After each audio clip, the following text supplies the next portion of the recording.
ચિઠ્ઠીમાં જીવણે લખ્યું કે જીવન પૂછે જગદીશને ક્યાં ગયા તારા હજારો હાથ હે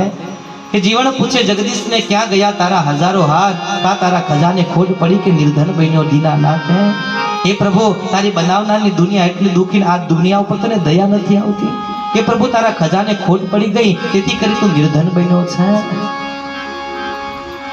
ભગવાનના હાથમાં ચિઠ્ઠી આવી ચિઠ્ઠી વાંચતાના સાથે ભગવાનના આંખના ખૂણા ભીના થઈ ગયા ભાઈને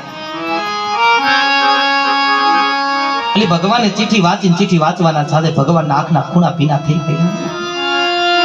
અને ભગવાને પાછો ચિઠ્ઠીમાં જવાબ આપ્યો ભાઈ ભગવાન ચિઠ્ઠીમાં લખે કે જીવન નથી ખજાને ખોટ પડી નથી નિર્ધન બન્યો દીનાનાથ જીવન નથી ખજાને ખોટ પડી નથી બન્યો નિર્ધન દીનાનાથ પણ જેમ જેમ માનવીએ મન ટૂંકા કર્યા મારા હરિએ ખેંચ્યા હાથ જેમ જેમ આ માનવી આ દુનિયાએ મન ટૂંકા કર્યા એના ઉપરથી મેં હાથ લઈ લીધા છે બાકી જે મને યાદ કરે એના માટે તો હું ઊભો છું જે મારું સ્મરણ કરે એના તો પડખે હું ઊભો છું